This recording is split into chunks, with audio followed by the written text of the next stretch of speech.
गुणातीतं त्रिगुणरहितं सद्गुरुं तं नमामि। विनायकं गुरुनौमि साखरेणाम विष्णुतं। येषां चरणसान्निध्यात् जीवा मुक्ता भवन्ति। साखरे वंशविख्यातं ज्ञानदानपरायणं।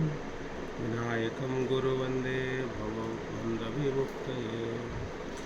जो आनंद सत्य प्रकाश विभू आणि आधार नामरूपास बुद्धी न जाणे आणि जाणेही त्यास, तो अपार शुद्ध परमात्मा मीच असेल।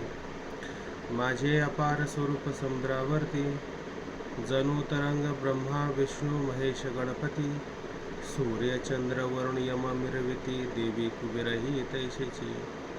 जो सर्वज्ञ आणि दयाघन मुनिहृदयी ज्याचे करती ध्यान, त्याचे बुद्धी उपाधी करुण मिथ्या भान मजचे माझे होत असे।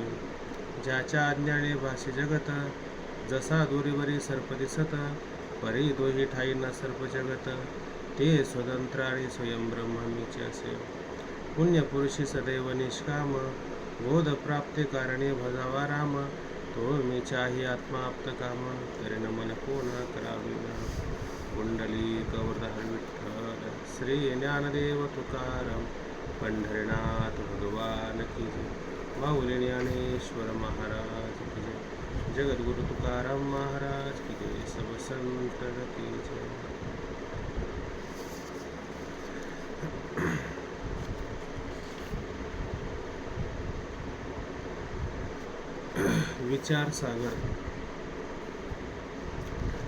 विचार सागर ग्रंथामध्ये तरंग चौथा आणि चौथ्या तरंगामध्ये आज आपण अनिर्वचनीय पदार्थ उत्पत्तीचा प्रकार हा विषय या ठिकाणी पाहणार आहोत। हा विषय पाहण्याच्या आधी शिष्याने एक शंका केली होती की श्री गुरु, जी रज्जू तुम्ही सांगता त्या रज्जूच्या ठिकाणी सर्प कुठून आला? तर सर्प उत्पन्न होण्याचं कारण श्री गुरुने त्या ठिकाणी सांगितलं की सर्प कसा उत्पन्न झाला।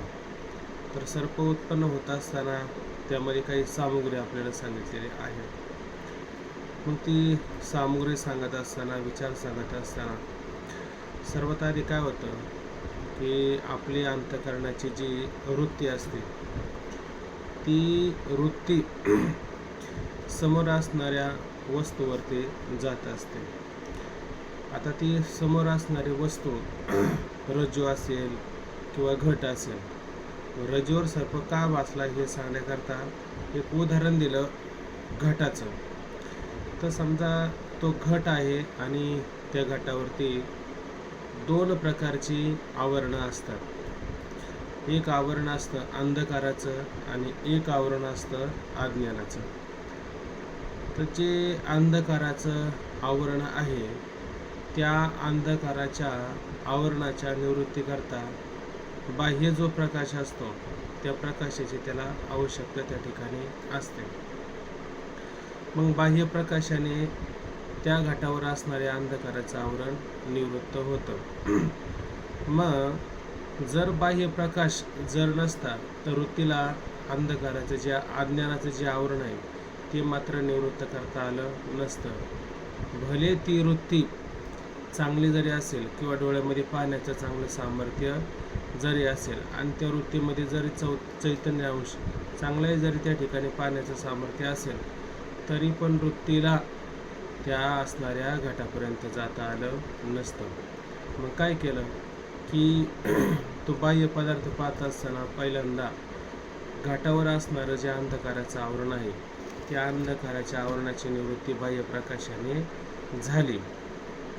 दुसरं गोष्ट अशी सांगली की घटावर एक अज्ञानाचं पण एक आवरण असतं। मग त्या अज्ञानाच्या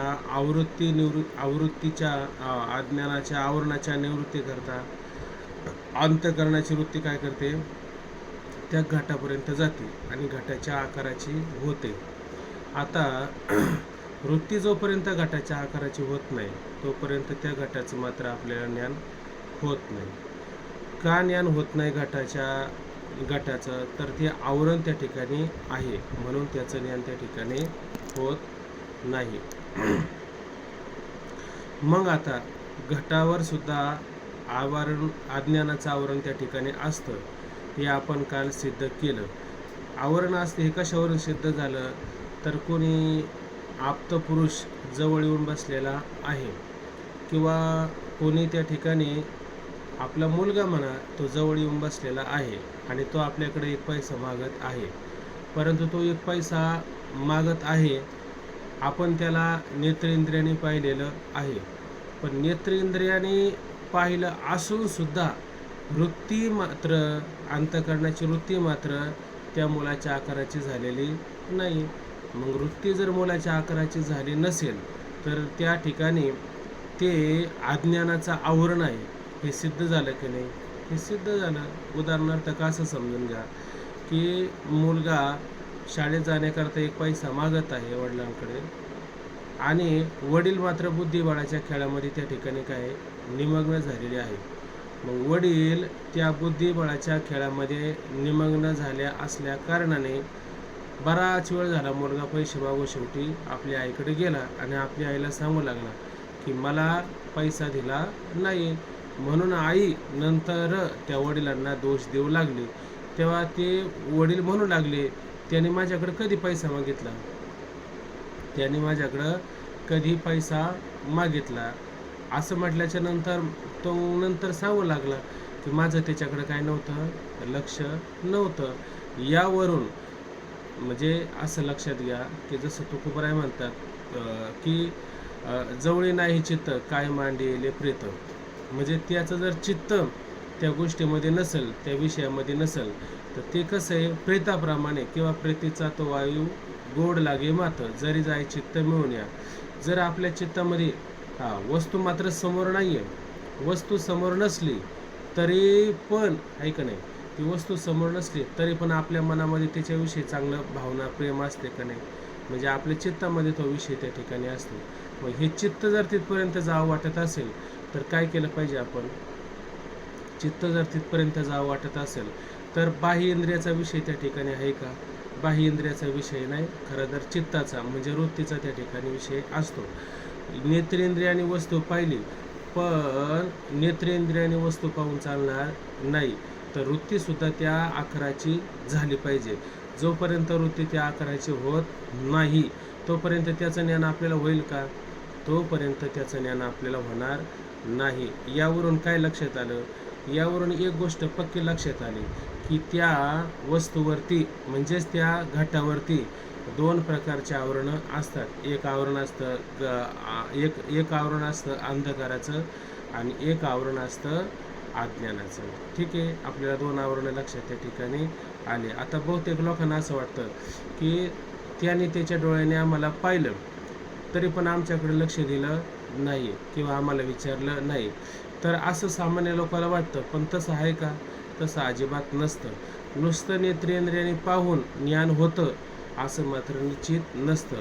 तर नेत्रेंद्रियाने पाहून ती नेत्रेंद्रियातून अंतःकरणाची वृत्ती समोरचा जो व्यक्ती असेल त्याच्या आकाराची जोपर्यंत होत नाही तोपर्यंत ज्ञान होणं संभवत नाही. ठीक आहे ना? मग आता हा जो प्रकार घडतो की नाही, हा प्रकार घडत असताना याला किती कालावधी लागतो? अतिशय अल्प कालावधी असतो. म्हणजे डोळ्याने पाहणं आणि डोळ्याने पाहिल्याबरोबर वृत्तीचं एकरूपतेच्याशी होणं याला जास्त काळ नाही, हे सगळं युगपत त्या ठिकाणी होतच असतं. मग आता आपण कालपर्यंत हा अशा प्रकारे सर्प उत्पत्तीचा म्हणण्याचा सर्प उत्पत्तीचा नाही, सर्प उत्पत्तीचा प्रकार हा विषय या ठिकाणी चालला होता. पण सर्प उत्पन्न कसा झाला ते समजून सांगण्याकरता घटाचं म्हणजे बाह्य पदार्थाच्या ज्ञानाची रीत आपल्याला सांगितली. आता आपण आज परिच्छेद क्रमांक 10 पाहणार आहोत. यामध्ये अनिर्वचनीय पदार्थ उत्पत्तीचा प्रकार.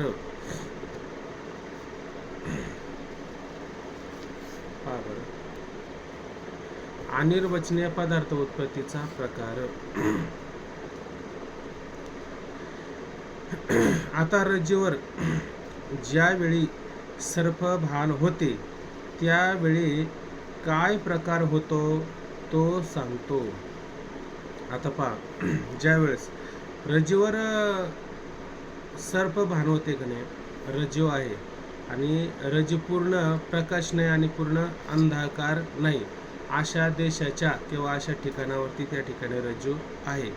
तर ज्यावेळेस रज्जूवरती सर्पाचं भान होतं किंवा हा सर्प आहे असं आपल्याला ज्ञान होतं, त्यावेळी काय प्रकार होतो तो त्या ठिकाणी सांगतो. प्रथम अंतःकरणाची वृत्ती चक्षुरेंद्रियाद्वारे बाहेर निघून ज्या ठिकाणी रज्जू पडलेली असते त्या ठिकाणापर्यंत जाते. पहिल्यांदा काय होतं, आपली अंतःकरणाची जी वृत्ती असते ना, ही वृत्ती काय करते, चक्षुरेंद्रियाच्या द्वारे, म्हणजे चक्षुरेंद्रिय म्हणजे कोणतं इंद्रिय बरं, चक्षुरेंद्रिय डोळे आहे का नाही, ह्या डोळ्याच्या माध्यमातून वृत्ती निघून कुठे जाते, ज्या ठिकाणी वृत्ती समजा आता आपण पाहिलं की नाही घट आहे त्या गटापर्यंत जाते, तसं या ठिकाणी रज्जू आहे त्या रज्जूपर्यंत ती वृत्ती जात असते, त्या ठिकाणी जाते. रज्जूवरील अंधकाराचे आवरण निवृत्त होण्यास जितक्या प्रकाशाची आवश्यकता आहे तितका प्रकाश अंतःकरण वृत्तीस सहाय्यक नसतो. आता असं लक्षात घ्या की ही वृत्ती त्या असणाऱ्या रज्जूपर्यंत गेलेली आहे, पण आता त्या रज्जूपर्यंत जाण्याकरता नुसती आपली वृत्ती तिथपर्यंत जाईल का, तिला प्रकाशाची आवश्यकता आहे का नाही. कारण आता आपण पाहिलं की घटावर ते किती प्रकारचे आवरण असतात, 2 प्रकारचे आवरणं असतात, एक अंधकाराचं आवरण असतं आणि एक अज्ञानाचं आवरण असतं. आता घटावर वृत्तीला जाण्याकरता पहिल्यांदा जे अंधकाराचं आवरण आहे त्या अंधकाराच्या आवरणाची निवृत्ती कशाने होईल बरं, प्रकाशाने, बरोबर ना. म्हणजे त्या असणाऱ्या रज्जूवर वृत्तीला जाण्याकरता काय करावं लागणार आहे, जे अंधकाराचं आवरण आहे ते अंधकाराचं आवरण मात्र त्या ठिकाणी दूर व्हायला पाहिजे. परंतु त्या ठिकाणी काय आहे, ज्यावेळेस जितक्या रज्जूवरील अंधकाराचे आवरण निवृत्त होण्यास जितक्या प्रकाशाची आवश्यकता आहे, आता ते चांगलं रज्जू आपल्याला व्यवस्थित धडधडीत व्यवस्थित दिसावा म्हणून त्या ठिकाणी प्रकाश कसा असला पाहिजे, चांगला व्यवस्थित प्रकाश असला पाहिजे, तीव्र प्रकाश त्या ठिकाणी असला पाहिजे. पण तेवढा प्रकाश त्या ठिकाणी असतो का, तेवढा प्रकाश मात्र त्या ठिकाणी नसतो. म्हणजे तितका प्रकाश अंतःकरण वृत्तीस सहाय्यक नसतो, अगदी निबिड अंधकारही नसतो. आता पूर्णपणे जर अमावस्येची रात्र आणि त्याच्यामध्ये जर दोरी पडलेली असेल तर तिथं वृत्ती जाईल का, तिथं वृत्ती मात्र जाणार नाही. आणि पूर्ण प्रकाश असेल आणि तिथं वृत्ती जर गेली तर पूर्ण प्रकाश असेल आणि तिथं वृत्ती जर गेली तर त्या रजेवरती सर्पभ्रम होईल का आपल्याला, सर्पभ्रम कधी होतो, पूर्ण प्रकाश पण नाही पाहिजे आणि पूर्ण अंधकार सुद्धा नाही पाहिजे. म्हणून आता वृत्ती आपली अंतःकरणाची त्या रज्जू देशापर्यंत जात आहे, पण जेवढ्या प्रकाशाची आवश्यकता आहे तेवढा प्रकाश मात्र त्या वृत्तीला सहाय्यक नसतो. अगदी निबिड अंधकारही नसतो आणि पूर्ण निबिड म्हणजे काय, जसं डोळ्यात बोट गेल्यावर दिसत नाही अशी परिस्थिती होते का नाही, अशी रात्र म्हणजे अमावस्येची रात्र, प्रकाशाचा थोडाही सुद्धा भाव नाही, पूर्णपणे अभाव असतो. मग अगदी निबिड अंधकारही नसतो. निबिड अंधकार असता तर अंतःकरण वृत्ती रज्जूपर्यंत पोचली नसती. पूर्ण निबिड आणि गडद अंधकार असेल तरी अंतःकरणाची वृत्ती तिथपर्यंत पोचली नसती. आता पुढं पहा, व त्या चिदाभास युक्त वृत्तीने व त्या, आता बघा चिदाभास म्हणजे चैतन्याचा असणारा आभास कुठे पडलेला आहे, अंतःकरणात. आणि आता ती अंतःकरणाची असणारी वृत्ती ऐक नाही, वृत्तीने काय केलं, फक्त निबिड अंधकारच पाहिला असता, रज्जू पाहिली असते का. अमावस्येची रात्र आहे, अमावस्येच्या रात्रीमध्ये अंतःकरणाच्या वृत्तीला रज्जूपर्यंत जाण्याकरता प्रकाश तर पूर्ण नाही, पूर्णपणे अंधकार आहे, अमावस्येची रात्र आहे. आता ती अंतःकरणाची वृत्ती त्या रज्जूला पाहिल का, त्या अंधाराला पाहिल, अंधाराला अंधाराला हा पाहिजे. अंधारालाच पाहिजे, कारण रजूपर्यंत जाण्यासाठी जेवढा प्रकाश पाहिजे आहे तेवढा प्रकाश आहे का वृत्तीला? तेवढा प्रकाश मात्र वृत्तीला नाही. मग आता ती वृत्ती पाहणार काय? तर वृत्तीच्या समोर जे येईल त्यालाच पाहिजे. आला काय? पूर्ण निबिड असणारा अंधकार आला, म्हणून त्या अंधकाराला ती वृत्ती पाहिजे. वृत्ती रज्जूपर्यंत गेली आहे म्हणून तिला प्रकाशाची सहाय्यता आहे. आता बघा, ही वृत्तीवरती आपल्या रज्जूवरती आपल्याला सर्पभ्रम झालाय का नाही? मग रज्जूवरती जर सर्पभ्रम झाला असेल त्याच अर्थी त्या रज्जूपर्यंत वृत्ती मात्र पोचली असेल, पण जशी पोचली तशी नसेल. म्हणजे जशी पोचायला पाहिजे तशी मात्र यथार्थ रूपाने पोचलेली नाही. पण पोचलेली आहे का नाही?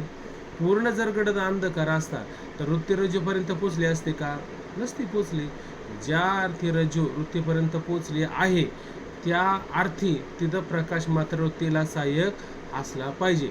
पण किती प्रकाश वृत्तीला सहाय्यक झाला याचाही आपल्याला विचार करावा लागेल. वृत्ती रज्जूपर्यंत गेली आहे म्हणून तिला प्रकाशाची सहाय्यता आहे. म्हणजे प्रकाश किती तिला? म्हणावा तितका प्रकाश मात्र सहाय्यक झालेला नाही. ऐका नाही. पण रज्जूवरील सर्व अंधकाराचे आवरण नाहीसे करील असा पूर्ण प्रकाश नाही. मग तो प्रकाश कसा असेल बरं? अभिमन्यू युद्धामध्ये गेलाय का नाही? अभिमन्यू युद्धामध्ये गेला होता का नव्हता? पण जायचं माहिती, यायचं माहिती होतं का? हे यायचं माहीत नव्हतं, म्हणून दोष निर्माण झालाय की नाही? तसंच आता वृत्तीला जेवढ्या प्रकाशाची आवश्यकता पाहिजे होती तेवढा प्रकाश मात्र त्या ठिकाणी झाला नाही. म्हणून तो कसा प्रकाश होता? मंद प्रकाश त्या ठिकाणी होता. वृत्ती रज्जूपर्यंत गेली आहे म्हणून तिला प्रकाशाची सहाय्यता आहे. पण रज्जूवरील सर्व अंधकाराचे आवरण नाहीसे करील असा पूर्ण प्रकाश नाही. कसा प्रकाश आहे? मंद त्या ठिकाणी प्रकाश आहे. प्रकाश पूर्ण प्रकाश असता तर रज्जू रूपाने स्पष्ट भान झाले असते. आता बघा, पूर्ण प्रकाश त्या ठिकाणी असता म्हणजे लखलखीत चांगला अशा पद्धतीचं हॉलिजन वगैरे असतं, बरोबर की नाही? किंवा पूर्ण असा आता चैत्राचा महिना आहे, ज्येष्ठाचा महिना आहे, मे जूनचा महिना आहे आणि दुपारी 12 वाजता आहे. आता 12 वाजता एवढं रखरखीत ऊन असतं. त्या उन्हामध्ये जर दोरी पडलेली आहे आणि अंतःकरणाची वृत्ती तिथपर्यंत पोचली आहे तर मग तिला पूर्णपणे त्या रज्जूचं ज्ञान होईल ना. पूर्णपणे त्या ठिकाणी रज्जूचं ज्ञान होईल. मग त्या रज्जूवरती सर्प भासला असं म्हणता येईल का? असं भासला असं म्हणता येणार नाही. पण आता ज्या अर्थी भासतो त्या अर्थी काय होतं की वृत्तीच्या ठिकाणी अज्ञान निर्माण होतं आणि हा सर्प आहे असं ज्ञान त्याला त्या ठिकाणी होत असतं पाहता खाली. पण रज्जूवरील सर्व अंधकाराचे आवरण नाहीसे करेल असा पूर्ण प्रकाश नाही. पूर्ण प्रकाश असता तर रज्जू रूपाने स्पष्ट भान झाले असते. निबिड अंधकार नाही व पूर्ण प्रकाशही नाही. निबिड अंधकार नाही, मंद अंधकार त्या ठिकाणी आहे. फक्त मंद प्रकाश आहे. त्या मंद प्रकाशाने ही रज्जू आहे असे ज्ञान होत नाही. म्हणजे पूर्ण प्रकाश नाही, पूर्ण अंधार नाही, मंद अंधकारामुळं ही रज्जू आहे. म्हणजे रज्जूचं कोणतं ज्ञान झालं? सामान्य रूपाने ज्ञान झालं का विशेष रूपाने ज्ञान झालं बरं त्याचं? पहा बरं. सामान्य ज्ञान झालं. आणि पूर्ण प्रकाश जर असता तर रज्जूचं कसं ज्ञान झालं असतं? विशेष रूपाने. विशेष रूपाने त्या ठिकाणी ज्ञान झालं असतं. आता विशेष रूपाने का ज्ञान होत नाही बरं? मंद प्रकाश असल्यामुळे. मंद प्रकाश असल्यामुळे विशेष रूपाने ज्ञान होत नाही. मंद अंधकार आधी प्रकाश असल्यामुळं आपण नेहमी पाहतो की त्याचं सामान्य रूपाने म्हणजे काय होतं? तो 5 पुरुष रस्त्याने चालले, पूर्ण प्रकाश नाही, पूर्ण अंधकार नाही, म्हणून हे काहीतरी पडलेलं आहे असं त्या ठिकाणी ज्ञान होतं. पण हे काय पडलं हे मात्र काही कळत नाही. पण कळलं आहे. काय कळलेलं आहे? हे काहीतरी पडलेलं आहे. ज्या अर्थी काहीतरी आहे त्या अर्थी त्याचं काहीतरी ज्ञान आहे. तसं परमात्मा आहे, परंतु तो परमात्मा मी आहे असं ज्ञान आहे का? असं ज्ञान नाही. जर तो परमात्मा मी असता तर त्या परमात्म्याला उपासना वगैरे नामस्मरण वगैरे करण्याची आवश्यकता पडली असते का?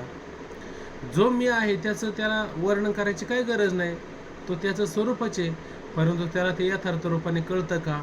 कळत नाही. म्हणजे याचा अर्थ काय? त्याच्या ठिकाणी दोष निर्माण झालेला आहे. कसा? सामान्य रूपाने दोष त्या ठिकाणी निर्माण झालेला आहे. त्या मंद अंधकाराने हे रज्जू आहे असे ज्ञान होत नाही. फक्त इदम म्हणजे हे काहीतरी हे या ठिकाणी काहीतरी पडले आहे असे रज्जूचे सामान्य ज्ञान होते. फक्त काय होतं? इदम रूपाने. इदम म्हणजे आपले हे काहीतरी असं पडलेलं आहे असं त्या वस्तूचं ज्ञान त्याला त्या ठिकाणी होतं. आता त्या वस्तूचं ज्ञान रज्जू तरी म्हणन का? अहो ही रज्जूचं मला आता सुरुवातीला सामान्य रूपाने काहीतरी ज्ञान होतं असं तो म्हणेल का? असं म्हणू शकत नाही. कारण रज्जू म्हणल्याच्या नंतर मग म्हणता येईल का सामान्य काहीतरी? उलट हे फक्त काहीतरी पडलेलं आहे असं फक्त त्याला ज्ञान होतं. कशाचं होतं? त्या रज्जूचं ज्ञान त्या ठिकाणी होत असतं. आता हा पॅरेग्राफ तुमच्या लक्षात आला सगळ्यांच्या? याच्यामध्ये काही कोणाला शंका वगैरे? आपल्याला परिचयात काय पाहायचं आहे की अनिर्वचनीय उत्पत्तीचा पदार्थ उत्पत्तीचा प्रकार म्हणजे अंतःकरणाची वृत्ती नेत्रेंद्रियाच्या द्वारे बाहेर निघून त्या पदार्थापर्यंत गेलेले आहे, म्हणजे रज्जूपर्यंत चाललेले आहे. त्या रज्जूपर्यंत जात असताना त्या वृत्तीला पूर्णतः प्रकाश नाही आणि पूर्णतः अंधार नाही, म्हणजे मंद अंधकारादी दोष निर्माण होतो. आणि म्हणून त्या वृत्तीच्या ठिकाणी काय होतं? भ्रम निर्माण होत असतो. आणि म्हणून इदम रूपाने हे काहीतरी पडलेलं आहे असं त्या वस्तूचं म्हणजे रज्जूचं काय होतं? सामान्य रूपाने त्याला त्या ठिकाणी ज्ञान होत असतं. आता पुढं पदार्थ उत्पत्तीचा प्रकार पाहत असताना आता आपल्याला बारकाईने लक्षात घ्यायचं की रज्जूवरती त्याला आता सगळे लक्ष देऊन ऐकतात की नाही? आता रज्जूवरती त्याला काय झाले? सर्पभान झालेला आहे. आता रज्जू जो आहे म्हणजे दोरी आहे, जी सुंबाची दोरी आहे ती जड आहे का चेतन आहे? बरं सांगा बरं. जड आहे. आणि सर्प सुद्धा कसा आहे त्या ठिकाणी? जडच आहे. हा जडच आहे. आता एक जड दुसऱ्या जडाला कधी अधिष्ठान होऊ शकतं का? अधिष्ठान होऊ शकत नाही. मग रज्जूवर सर्प भासला कसा काय? आपल्याला जर असं सामान्य कोणी पण विचारलं, आपण पहिल्या तरंगात दुसऱ्या तरंगात फक्त एवढं सांगतो, अहो रज्जूचं सामान्य रूपाने ज्ञान आणि विशेष रूपाने अज्ञान म्हणून रज्जूवर सर्प भासला असं म्हणतो. पण असं असतं का? असं मात्र अजिबात नसतं. कारण सगळ्याला अधिष्ठान कोण आहे? सगळ्याला अधिष्ठान परमात्मा आहे. आणि परमात्म्याच्या अज्ञानामुळे परमात्म्याच्या अज्ञानामुळं किंवा परमात्म्याचं यथार्थ ज्ञान नसल्यामुळं रज्जूवरती सर्प भासतो. तुम्ही म्हणा रज्जूवर परमात्म्याचं रज्जूचं काय इथं घेणं देणं आलं? मी सोपं तुम्हाला करून सांगतो की पहा असं की पूर्वी ना की आपल्याला देवाबत्ती असायची. मग त्या म्हणजे काय असायचं की दिव्यामध्ये तेल ठेवावं लागायचं किंवा रॉकेलच्या बत्त्या वगैरे असायच्या. तर मग पूर्वी ना आपल्याकडे दिवा विझवण्याची पद्धत नव्हती.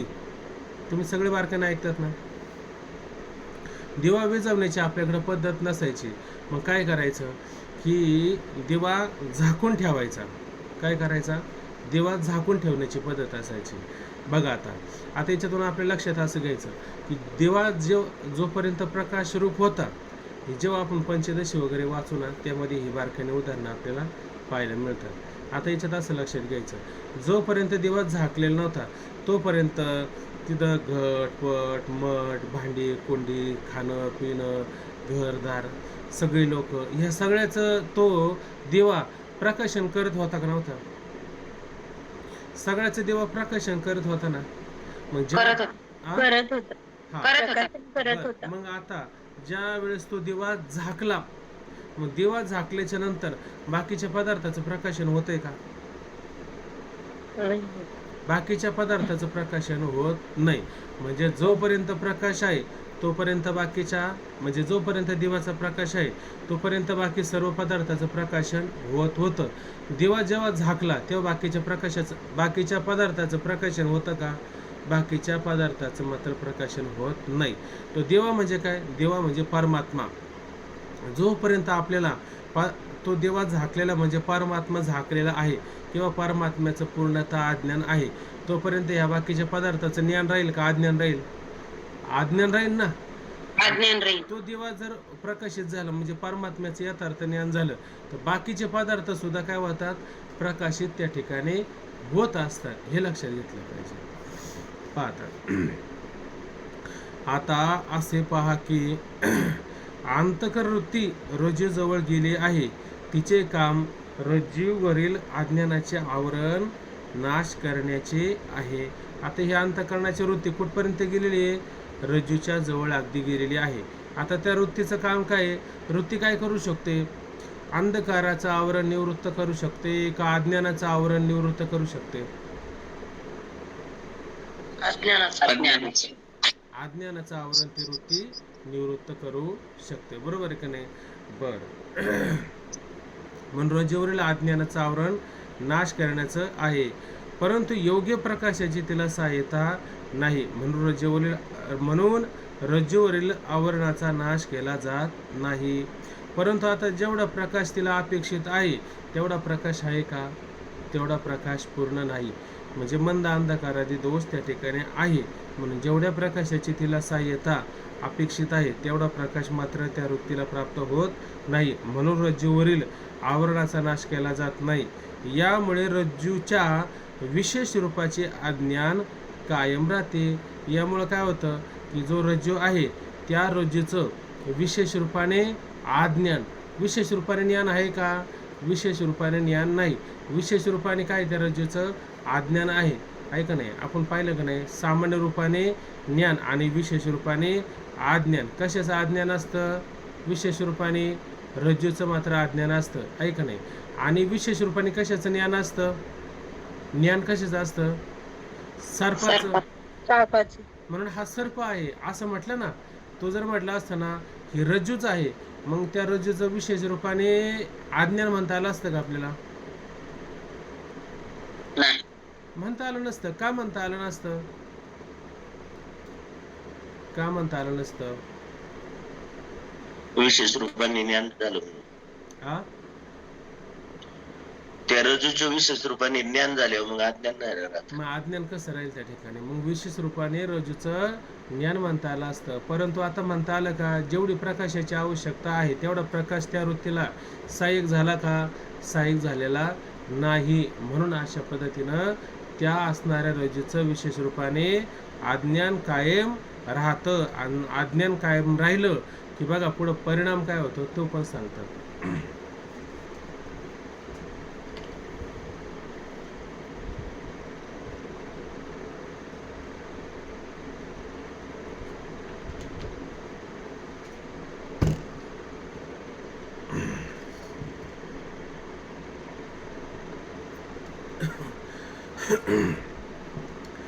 वास्तविक पाहिले तर अज्ञान जड रज्जूच्या आश्रित म्हणता येणार नाही.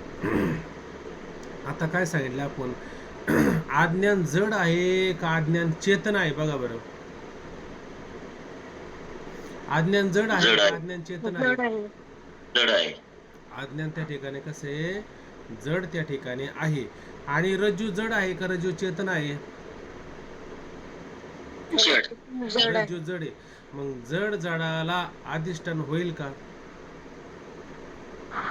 सांगा बरं. जड जडाला अधिष्ठान होणं संभवत नाही. ठीक आहे.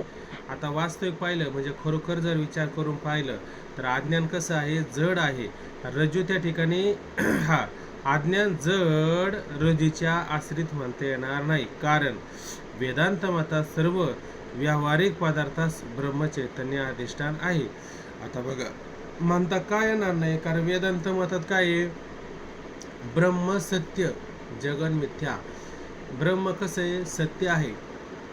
आणि हे सगळं जगत कसं आहे? मिथ्या आहे. मिथ्या आहे, जड त्या ठिकाणी आहे.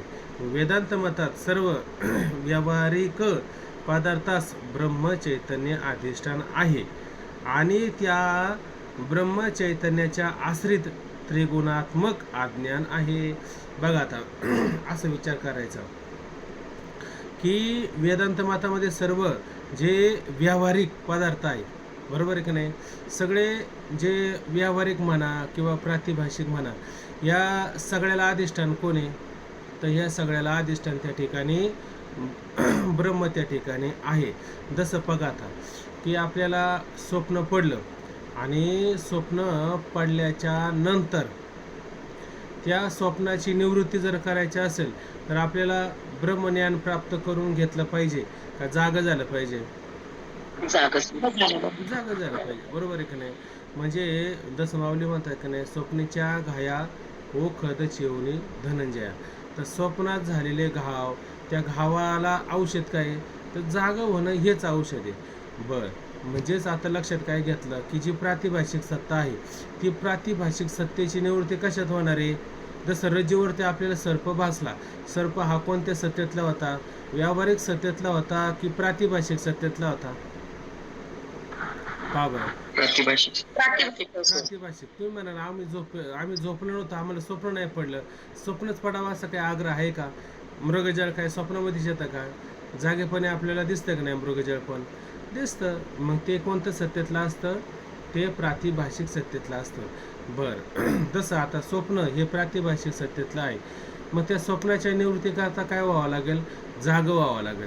म्हणजेच त्याची व्यावहारिक असणाऱ्या सत्तेनं त्याची निवृत्ती होत असते. आता ह्या व्यावहारिक असणारी सत्ता, बरोबर आहे की नाही, ही या व्यावहारिक सत्तेची निवृत्ती कशाने होईल बरं? आता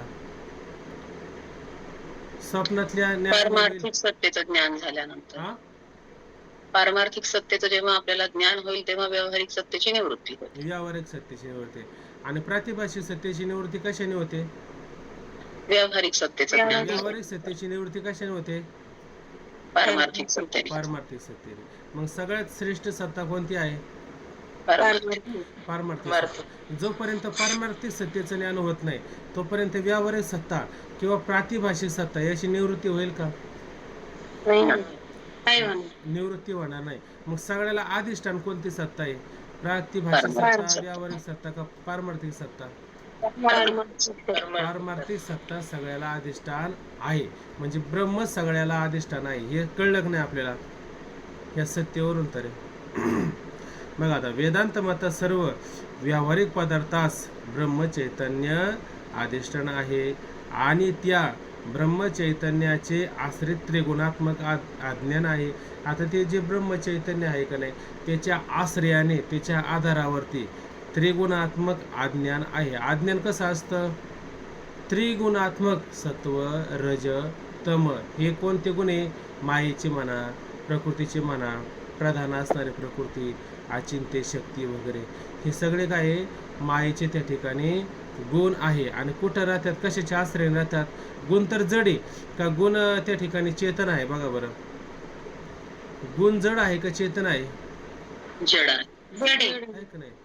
जड गुण सगळे जे असतात ना ते कसे असतात?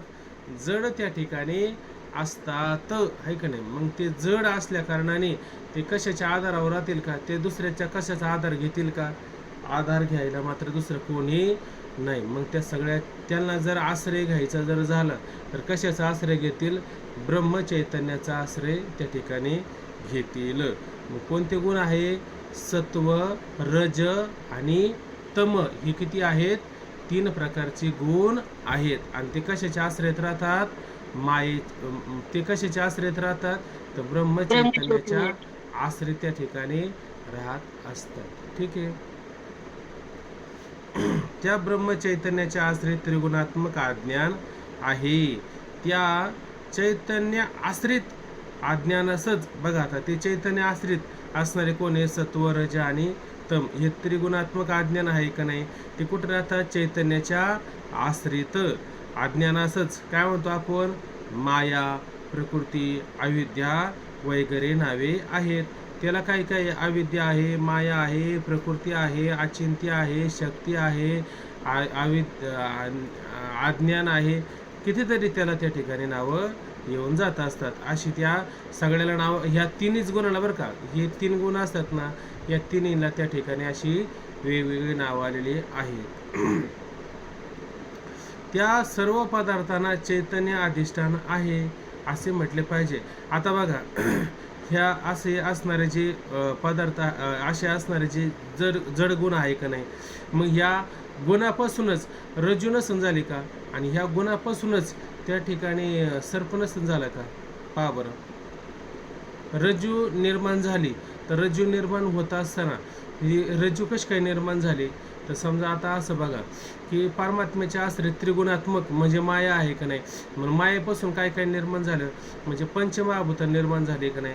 बरं, पंचमहाभूत म्हणजे आकाश, वायू, तेज, आग आणि पृथ्वी. या पंचमहाभूतापासून हे शरीर पण निर्माण झाले का नाही, रज्जू पण निर्माण झाले का नाही. म्हणजे जेवढे जेवढे तुम्हाला पदार्थ दिसतात त्या सगळे पदार्थ कशापासून निर्माण झालेले आहेत? पंचमहाभूतापासून. आणि पंचमहाभूतापासून निर्माण होऊन त्या पंचमहाभूतामध्ये किती गुण पाहायला मिळतात आपल्याला? 3 गुण. तीनच गुण पाहायला मिळतात, बरोबर आहे की नाही. म्हणजे त्रिगुणात्मक सगळे पदार्थ आहे का नाही. आणि जर सत्व रज तम हे त्रिगुणात्मक किंवा माया अविद्या प्रकृती वगैरे ही सगळी कशाच्या? परमात्म्याच्या आश्रित आहे. तर मग हे रज्जू म्हणा किंवा रज्जूवरला सर्प म्हणा किंवा रज्जूचा अज्ञान म्हणा, हे कशाच्या आश्रित राहणार आहे? त्रिगुणांची. हा? चैतन्य ब्रह्माच्या ब्रह्म चैतन्याच्या आश्रित मात्र त्या ठिकाणी राहत आहे. कारण त्याला दुसरं आश्रय आहे का? नाही. दुसरा आश्रय नाही, एक ब्रह्म चैतन्य त्याला आश्रित आहे. म्हणजे आता तुमच्या सरळ सरळ ध्यानात येऊ लागलंय का आपला विषय नक्की कोणत्या दिशेला चाललाय? आपल्याला रज्जूचं ज्ञान करायचंय का परमात्म्याचं ज्ञान करायचंय? परमात्मा. म्हणजे परमात्म्याच्या अज्ञानानेच रज्जूवर सर्प भासतो का रज्जूच्या अज्ञानामुळे रज्जूवर सर्प भासतो? परमात्म्याच्या अज्ञानामुळेच आपल्याला हे सगळा भ्रम होतो. परमात्म्याच्या अज्ञानामुळेच रज्जूवर सर्प का भासतो? कारण तेच सगळ्याचं अधिष्ठान आहे. अधिष्ठानाचं अज्ञान असल्यामुळे हा सगळा भास होतो.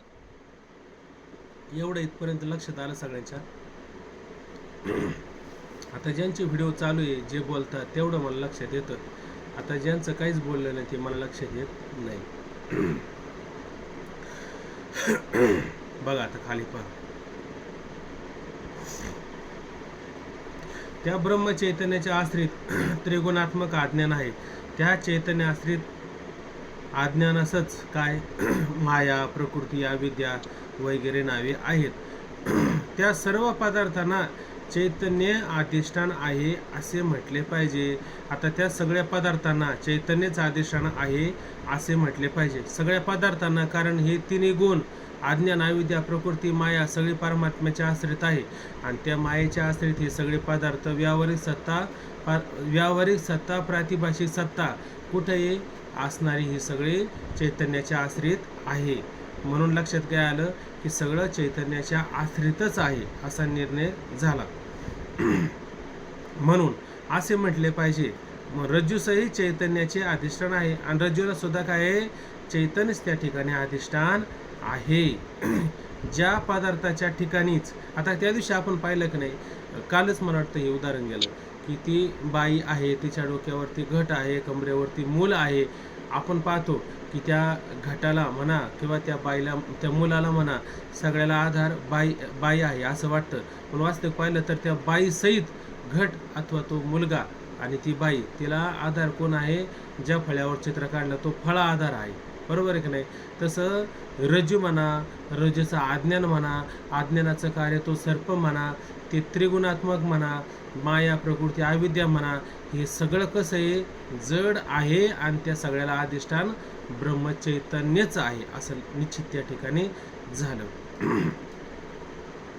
त्या असे म्हटले म्हणजे रज्जूसहित चैतन्याचे अधिष्ठान आहे. ज्या पदार्थाच्या ठिकाणी फक्त चैतन्याचे ज्ञान करून द्यावायचे असते. आता बघा महत्वाचा मुद्दा, ज्या पदार्थाच्या ठिकाणी फक्त चैतन्याचे ज्ञान करून द्यावायचे असते त्या पदार्थास उपाधी मानून मग घटोपयित चैतन्य पटोपयित चैतन्य असे समजुती करता म्हणण्याची शास्त्रकाराची पद्धत आहे. आता लक्षात काय घ्यायचं? आता ज्या पदार्थाच्या ठिकाणी चैतन्य आहे, आता चैतन्य कुठे आहे बरं? आपण नेहमी म्हणतो की नाही, विठ्ठल जळी स्थळी भरला, रिता ठाव नाही उरला.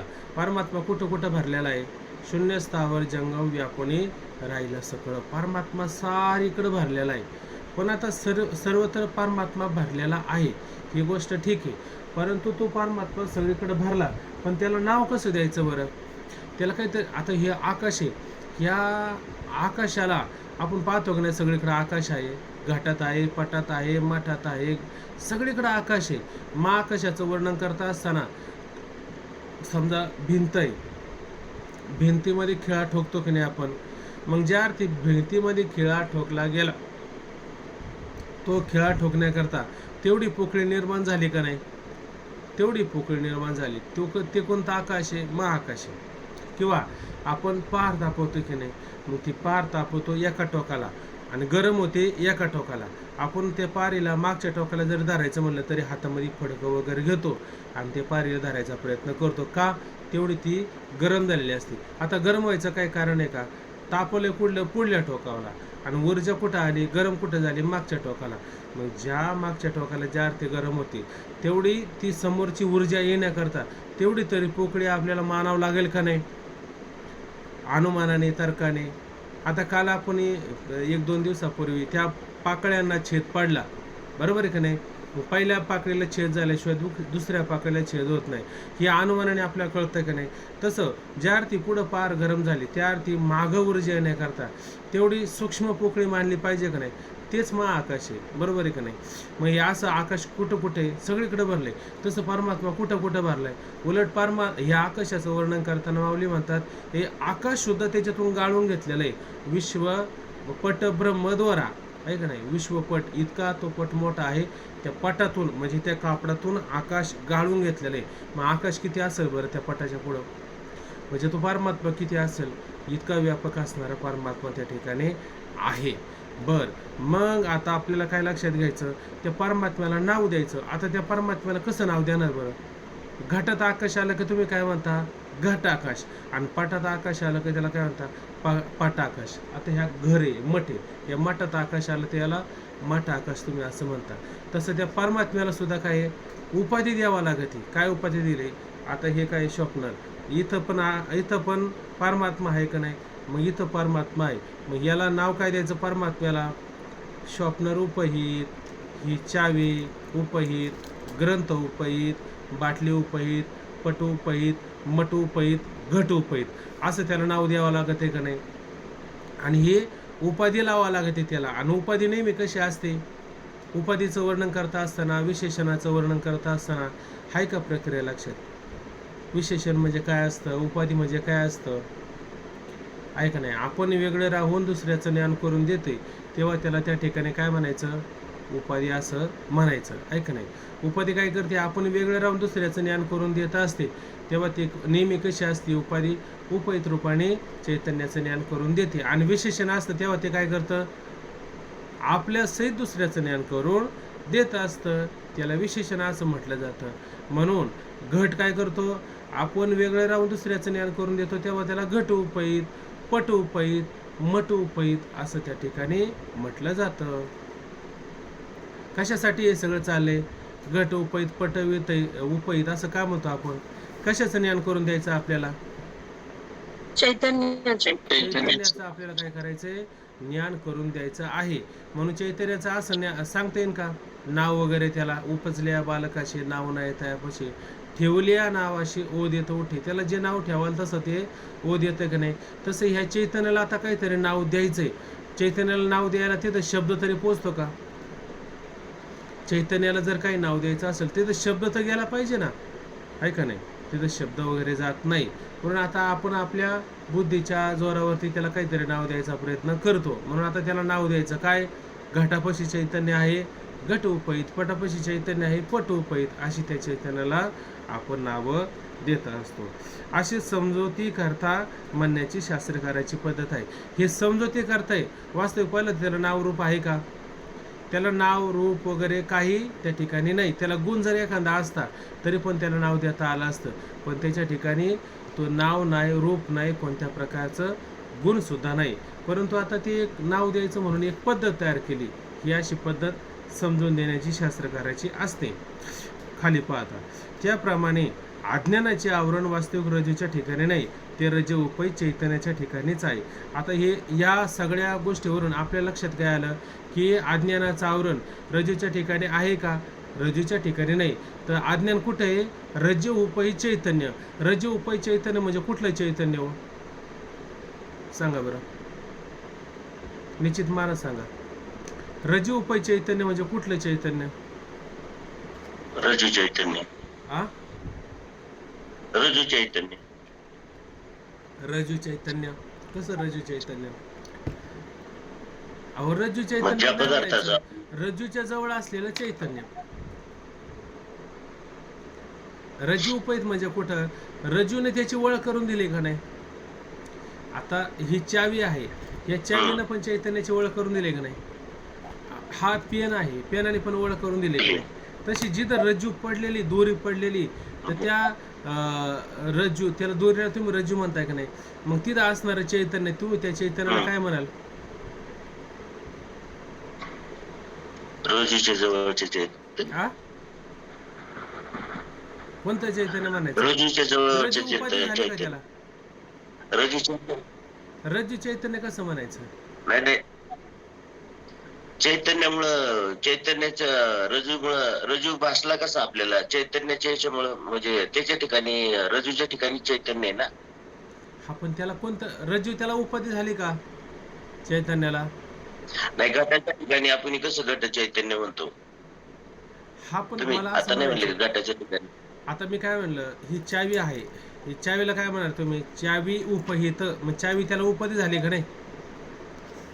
चावी हा, उपाधी बरोबर. झाली का नाही चैतन्याला? तसं समजा तिथं रज्जू पडली, तर ती रज्जू काय झाली चैतन्याला? उपाधी. उपाधी. मग ते उपाधी चैतन्याला काय झाली. नाव येईल?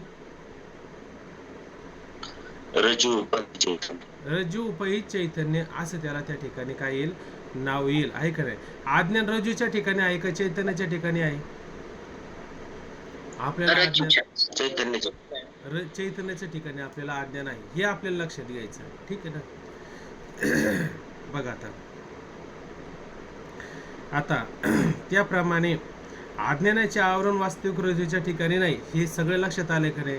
कारण जड जाडाला अधिष्ठान होऊ शकत नाही. अज्ञान कसं आहे? जड आहे. आणि रज्जू कशी आहे त्या ठिकाणी? रज्जू सुद्धा त्या ठिकाणी चेतन आहे का जडच आहे? रज्जू कशी आहे? रज्जू सुद्धा जडच आहे. रज्जू पण जड आहे ना. जड जाडाला अधिष्ठान होऊ शकतं का? नाही. मग ते अज्ञान आहे, पण कोणत्या चैतन्याचं अज्ञान आहे? घट उपय चैतन्याचं अज्ञान आहे का पट उपय चैतन्याचं अज्ञान आहे? मट उपय चैतन्याचं अज्ञान आहे? रज्जू उपय चैतन्याचं अज्ञान आहे. म्हणजे कुठलं चैतन्य? रज्जूच्या जवळ असलेलं जे चैतन्य आहे त्याचं आपल्याला काय आहे? अज्ञान आहे. लक्षात आलं? चला, कोणाच्या लक्षात नाही आलं तर आपलं सावकाश होऊ द्या, काही गडबड नाही करायची, गोंधळ नाही करायची, पण पाठ आपल्याला लक्षात आला पाहिजे. बघा आता, त्याप्रमाणे अज्ञानाचे आवरण वास्तविक रज्जूच्या ठिकाणी नाही, ते रज्जू उपहित चैतन्याच्या ठिकाणीच आहे. परंतु पाहता, रज्जू आणि चैतन्य एका देशात आहे. एका देशात आहे. एक देश म्हणण्याचं तात्पर्य काय? रज्जू आणि चैतन्य एका देशात आहे म्हणजे कुठं? देशाला काय म्हणतो आपण? हा, देश म्हणजे ठिकाण. एका देशात आहे म्हणजे कुठं? हे बघा, हे शॉपनर आणि एका ही चावी. सत्तेमध्ये का? हे बघा, ही शॉपनर आणि ही चावी, ही कुठं आली? आता एका देशात आली म्हणजे जवळ आले, एका ठिकाणी आले, म्हणजे याला काय म्हणायचं? देश. आता आपल्याला चैतन्याची ओळख करून द्यायची का नाही? मग चैतन्याची ओळख करून द्यायला काय करावं लागेल? ज्या देशात चैतन्य आहे, सगळ्या देशात चैतन्यच आहे, परंतु ज्या ठिकाणी रज्जू आहे त्या ठिकाणी चैतन्य आहे का नाही? त्या ठिकाणी ते चैतन्य आहे. ते चैतन्य आणि ते रज्जू दोन्ही काय झालं? आता एका ठिकाणी आलेले आहे. ठीक आहे ना? परंतु रज्जू आणि चैतन्य एका देशात म्हणजे एका ठिकाणी आहे. जिथं देश शब्द येतो का नाही त्याला ठिकाण करा, त्याला स्थान असं करा. ऐका नाही, असं करा म्हणजे तुमच्या लक्षात येऊन जाईल. परंतु रज्जू आणि चैतन्य एका देशात आहे म्हणून रज्जू आश्रित अज्ञान असा व्यवहार केला जातो. आता अज्ञानाचा व्यवहार का केला जातो? की चैतन्याच्या ठिकाणी अज्ञान आहे. वास्तविक पाहिलं तर चैतन्याच्या ठिकाणी अज्ञान आहे का? अज्ञान नाही, पण त्या रज्जूच्या सापेक्ष चैतन्याच्या ठिकाणी आपण अज्ञान मानलेलं आहे. वास्तविक पाहिलं तर चैतन्याच्या ठिकाणी अज्ञान नसतंच. असो, मंद अंधकारामुळे त्या रज्जूपै चैतन्याच्या ठिकाणी असणाऱ्या अज्ञानाचा वृत्तीने नाश होत नाही. आता पूर्ण प्रकाश नाही वृत्तीला कुठपर्यंत? रज्जूपर्यंत जाण्याकरता. आणि पूर्ण प्रकाश नाही कुठं? त्या असणाऱ्या वृत्तीला रज्जूपर्यंत जाण्याकरता. मंद अंधकारामुळे त्या रज्जूपै चैतन्याच्या ठिकाणी असणाऱ्या रज्जूपैत रज्जूच्या अतिशय जवळ असणारं जे चैतन्य आहे, बरोबर आहे की नाही, त्या चैतन्याच्या ठिकाणी असणाऱ्या अज्ञानाचा वृत्तीने नाश होत नाही. ती जे अज्ञान आहे, कुठं अज्ञान आहे? चैतन्याच्या ठिकाणी. कोणत्या चैतन्याच्या ठिकाणी अज्ञान आहे बरं? रज्जूपैत असणाऱ्या चैतन्याच्या ठिकाणी अज्ञान आहे. त्या अज्ञानाचा नाश का होत नाही? अज्ञानाचा नाश न होण्याचं कारण काय? मंद अंधकारादी दोष असल्यामुळे वृत्तीला तिथपर्यंत जाता येत नाही. म्हणून रज्जूपै चैतन्याच्या ठिकाणी जे अज्ञान आहे त्या अज्ञानाची निवृत्ती होत नाही. बघा, मंद अंधकारामुळे त्या रज्जूपै चैतन्याच्या ठिकाणी असणाऱ्या अज्ञानाचा वृत्तीने नाश होत नाही. मग त्या अज्ञानाच्या ठिकाणी शोभ होऊन म्हणजे विकार उत्पन्न होऊन ते अज्ञान रज्जू सर्परूपाने परिणाम पावते. बघा, आता वृत्तीला तिथपर्यंत जायचं आहे. पूर्ण प्रकाश नाही, पूर्ण अंधकार नाही, मंद अंधकारादी दोष तिथं निर्माण असल्यामुळं त्या वृत्तीला मात्र त्या असणाऱ्या रज्जूपर्यंत जाता येत नाही. जोपर्यंत रज्जूपर्यंत जाता येत नाही त्या रज्जूपाशी असणारं चैतन्य, त्या चैतन्याच्या ठिकाणी रज्जूमुळे निर्माण झालेलं जे अज्ञान आहे त्या अज्ञानाची निवृत्ती होता येते का वृत्तीला मात्र त्या अज्ञानाची निवृत्ती मात्र करता येत नाही. मग वृत्ती काय करते? वैतागून जाते. काय होते? वृत्ती वैतागून जाते. वैतागून गेल्यासारखं होतं की नाही आपल्याला? कधी कधी आपण एखादी वस्तू मिळवण्याचा फार प्रयत्न करतो, आहे का नाही? आता कधी कधी आता हा उदाहरणार्थ असं करा, विचारात घ्या, हा पाठ सांगतो, आहे का नाही, आणि तुम्हाला वारंवार सांगतोय की तुमचे कमीत कमी जे पाठालाच बसले असतील, ज्यांच्या समोर ग्रंथ असेल, त्यांनी आपले व्हिडिओ चालू ठेवा, तुमचे हावभाव आम्हाला दिसू द्या, तुम्ही खरंच ऐकता का, असं तुम्हाला वारंवार म्हटलं जातं. शेवटी मग तुम्ही ऐकत नाही, ऐका नाही, आपले व्हिडिओ तसेच बंद करून ठेवतात, वेळेवर कधी हजर होत नाही. मग सांगणार काय होतं? वैतागून जातो. यांना कितीपर्यंत सांगावा? हे तुका म्हणे किती करावे फजित, ते का नाही, किती करावं या लोकांना फजित, त्याची छंद बहु नित्य होती आणि ते वारंवार तेच छंद घेतात. जाऊ दे, त्यांचं काही लय मनावर घ्यायचं असतं आपल्याला. मग सांगणार काय होतो? जाऊ द्या सोडून, या लोकांना सांगू शेवटी वैताग आला. म्हणजे सांगणाऱ्याला वैताग होतो का नाही? सांगणाऱ्याला शोभ होतो का नाही? दोष निर्माण होतो का नाही? विकार निर्माण होतो का नाही? हा, आता हे लक्षात आलं ना? तसंच लक्षात घ्यायचं. ते वृत्तीच्या नाही, नको एवढं नाही वाईट नाही, एवढं नाही वाईट म्हणायचं, असं नाही. ऐका, तर असं होतं. तुकाराम महाराज म्हणले, हा नाही, तुकाराम महाराज म्हणले त्यांचा अधिकार मोठा आहे, आपला तितका अधिकार नाही, असं लक्षात घ्यायचं. तसं आता ह्या वृत्तीला त्या असणाऱ्या कुठं रज्जूपर्यंत जायचं आहे. पूर्ण प्रकाश नाही, पूर्ण अंधकार नाही, मंद अंधकारादी दोष असल्यामुळं रज्जूला वृत्तीला तिथपर्यंत जाण्याकरता तो पूर्ण प्रकाश नाही, पूर्ण अंधकार नाही, जेवढी सहाय्यक गरज होती तेवढा मात्र सहाय्यक तो प्रकाश होत नाही. म्हणून वृत्तीच्या ठिकाणी काय होतो? शोभ निर्माण होतो, वृत्तीच्या ठिकाणी विकार निर्माण होतो, किंवा वृत्तीच्या ठिकाणी दोष निर्माण त्या ठिकाणी होत असतो. मग वृत्तीच्या ठिकाणी दोष निर्माण का झाला सांगा बरं आता लांडगे महाराज? ते रज्जूपै चैतन्याचं अज्ञान असल्यामुळे. पण शोभ उत्पन्न होण्याचं कारण काय वृत्तीला? जेवढी आवश्यकता अज्ञानाचा नाश होत नाही ना. प्रकाश पूर्ण प्रकाश नाही, पूर्ण अंधकार नाही, मंद अंधकारादी दोषामुळे वृत्तीला तिथपर्यंत पोहोचता आलं नाही. म्हणून त्या वृत्तीला ज्ञान करता येईल का? पहिल्यांदा वृत्ती तिथपर्यंत गेली पाहिजे, त्या आकाराची झाली पाहिजे, आहे का नाही? आकाराची झाली म्हणजे काय होतं, वृत्तीमध्ये जो चिदाभास असतो तो काय करतो असतो, ज्ञान करत असतो. पण आता त्या चिदाभासाला ज्ञान होईल का त्याचं? पहिल्यांदा वृत्ती त्या आकाराची झाली पाहिजे ना. पण वृत्ती आकाराची होते का? त्या वृत्ती आकाराची होत नाही.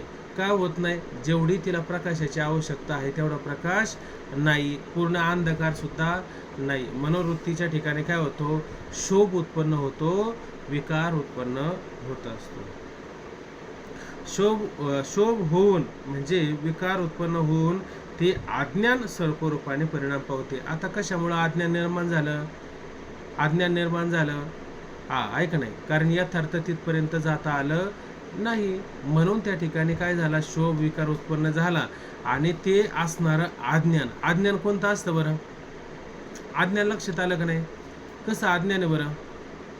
त्या अज्ञानालाच प्रकृती, माया, अविद्या काय नाव असतं त्याला? ते कसंच अज्ञान असतं? अज्ञान हे कसं असतं? नाही लक्षात राहिलं? अज्ञानाचं स्वरूप लक्षात आलं? अज्ञान त्रिगुणात्मक असतं ना, लक्षात नाही आलं? अहो रज्जू म्हणजे गुणच आहे ना, सर्प म्हणजे पण गुणच आहे, माणूस म्हणजे सगळे गुणच आहे, हे प्रकृतीचेच गुण आहे सगळे, लक्षात घ्या. ऐका नाही. आणि म्हणून ते अज्ञान कसं राहतं तसंच राहतं, आणि म्हणून त्याचा काय होतो, परिणाम होतो. जसं दूध एक नाही, दुधामध्ये विरजन घातलं त्याचा काय परिणाम होतो बरं? दुधामध्ये विरजन घातलं दही बनतं. दही बनतं का नाही?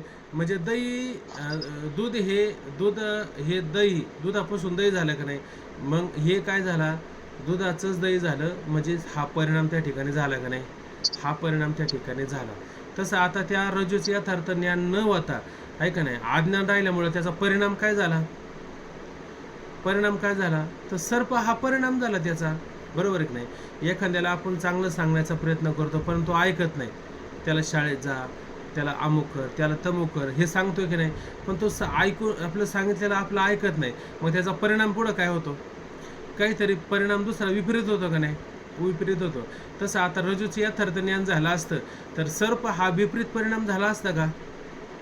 सर्पाहून रज्जूहून सर्प हा विपरीत आहे का नाही?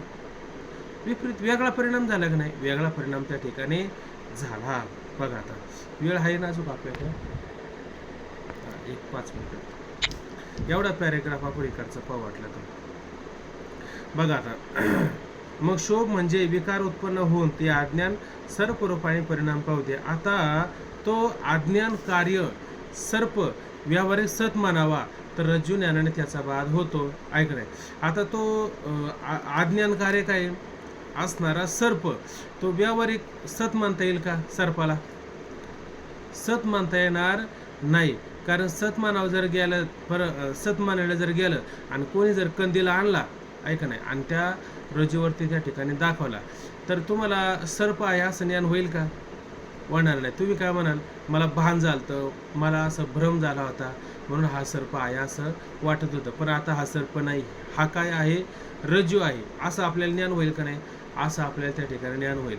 मग त्याचा बाध होईल का नाही? बाध म्हणजे काय, हे मिथ्या आहे, हे खोटं आहे, हे मात्र सत्य नाही, असा काय होईल, आपला निश्चय होईल. कसा होईल? दृढ निश्चय त्या ठिकाणी होईल.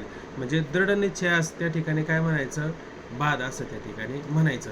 बाध का म्हणायचं, म्हणजे त्या ठिकाणी रज्जू आपलं सर्प आता आपल्याला कोणीतरी कंदील आणला आणि कंदिलाने त्याचं ज्ञान जर झालं तर दुसऱ्या दिवशी कंदील नसेल, पूर्ण प्रकाश नाही, पूर्ण अंधकार नाही, तर रज्जूवर सर्प भ्रम होणार का नाही? आपल्याला होणारच आहे ना, स्वाभाविकपणे होत नाही का?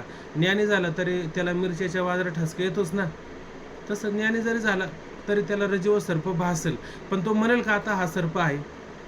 म्हणणार नाही. म्हणजे त्याचा काय झाला, बाध झाला, दृढ मिथ्यात्व निश्चय झाला. ठीक आहे ना? सर्प व्यावहारिक सत मानावा तर रज्जूने त्याचा बाध होतो, म्हणून सत म्हणता येत नाही. आणि जर वंद्यापुत्राप्रमाणे असत म्हणावं तर प्रत्यक्ष प्रतीत होतो. आता त्याला वंद्यापुत्राप्रमाणे असत म्हणा बरं. दुसऱ्या दिवशी तुम्हाला बॅटरी हातामध्ये कंदील नसेल आणि त्या ठिकाणी तुम्हाला रज्जूवर सर्प भ्रम होईल का नाही? भ्रम झाला. मग भ्रम झाला दिसतोय म्हणून तर त्याला तुम्ही म्हणाल का नाही आहे काहीतरी? मग म्हणा बरं, त्याला वंद्यापुत्राप्रमाणे असत आहे. मग असं आहे तर दिसतो कसा? ऐक नाही. आणि बॅटरी लावल्यावर दिसत कसा नाही? म्हणजे त्याला तुम्ही सतही म्हणू शकत नाही, त्याला तुम्ही असतही म्हणू शकत नाही. बघा आता. आणि जर वंद्यापुत्राप्रमाणे असत म्हणावा तर प्रत्यक्ष मात्र प्रतीत होतो, म्हणून असतही म्हणता येत नाही. याकरता त्या सर्पास स्वतःहून विलक्षण अनिर्वचनीय म्हणणे भाग आहे. म्हणून याकरता त्याला काय म्हणावं लागेल, सतही म्हणता येत नाही आणि असतही म्हणता येत नाही. सत म्हणता का येत नाही बरं? सत का म्हणता येत नाही सांगा बरं? रजोज्ञानाने त्याचा बाद होतो. आणि असत का म्हणता येत नाही? असत का म्हणता येत नाही? प्रत्यक्ष प्रतीत आहे. तो प्रत्यक्ष प्रतीत होतो ना, दुसऱ्या आहे का नाही? मंद अंधकारादी दोष असेल तर परत प्रतीतीला होतो. मग आता सत म्हणता येत नाही आणि त्याला असतही म्हणता येत नाही, आहे का नाही? आता तू कोणत्या लक्षणामध्ये येतो का? एखाद्या यथार्थ लक्षणामध्ये येतो का? कोणत्याच लक्षणामध्ये त्याला मात्र विचारात घेता येत नाही. म्हणून त्याला काय म्हणावं लागेल? त्याचं लक्षण करताना लक्षणच करता येत नाही, म्हणून तो कसं झाला? विलक्षण झाला. आता त्याचं निर्वचन करता येतं का? कथन करता येतं का?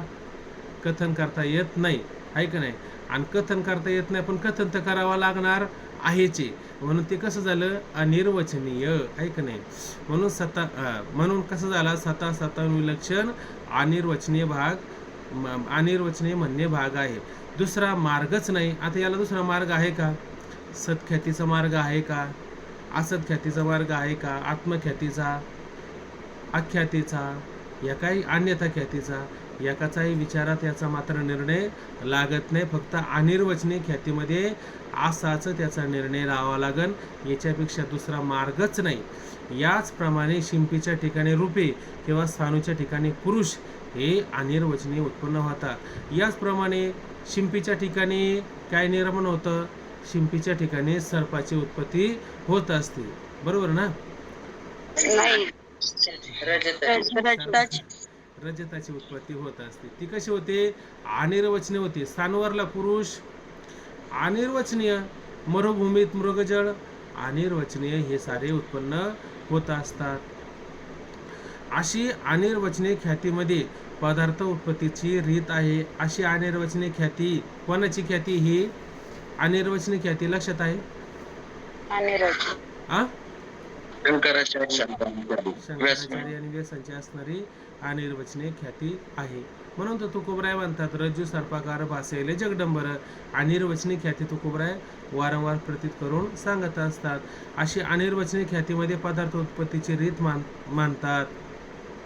आता शिष्य या ठिकाणी एक शंका करतात, ती शंका आपल्याला या ठिकाणी पाहिजे आणि बाकीचा मुद्दा आपण उद्याला पाहू.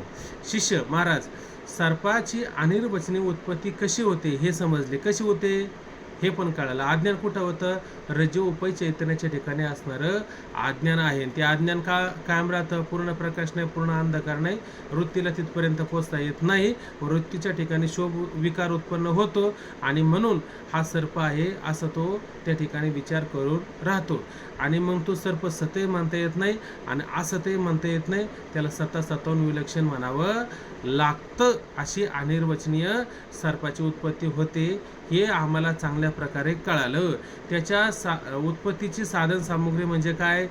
काय सांगितलं? उत्पत्तीची साधन सामुग्री काय होतं बरं? त्याची उत्पन्न होण्याची साधन सामुग्री काय सांगितलं? तीन प्रकारचे असणारे गुण, आणि ते कुठं असतात? चैतन्याच्या आश्रितच त्या ठिकाणी असतात. म्हणून रज्जू उपय चैतन्य आश्रयात अज्ञान कसं असतं? त्रिगुणात्मक अज्ञान असतं, हे लक्ष ठेवायचं. हे समजले. आता सर्पाचे ज्ञान कसे झाले ते सांगा. आता हा सर्प उत्पन्न झाला, ते आपलं सर्पाचं ज्ञान झालं. कसं ज्ञान झालं हे आता आम्हाला त्या ठिकाणी कळालं पाहिजे. आता हा जो विचार आहे तो विचार काय करू आपण उद्याला पाहू वाटलं तर. आता एक एक परिच्छेद त्या ठिकाणी आपला होत चाललेला आहे. आता जास्त पानावरती घेत नाही आपण, परिच्छेदावरती विचार त्या ठिकाणी घेतो. आणि एक एक परिच्छेद आहे ना आपल्याला ना, तुम्हाला जर बसून असं शांतपणे हा थोडक्यात असा 2, 4, 4, 5, 10 ओळीमध्ये जर करता आला तर थोडक्यात करायचा प्रयत्न करायचा. म्हणजे एक ओळ वाचली तर 10 ओळीचं तात्पर्य आपल्याला कळेल. असं जर करता आलं तर हा परिच्छेद एकदम थोडक्यात होऊन थोडक्यात याचा अर्थसुद्धा आपल्याला लक्षात येऊ शकतो. ठीक आहे ना? ओम पूर्णमदः पूर्णमिदं पूर्णात् पूर्णमुदच्यते पूर्णस्य पूर्ण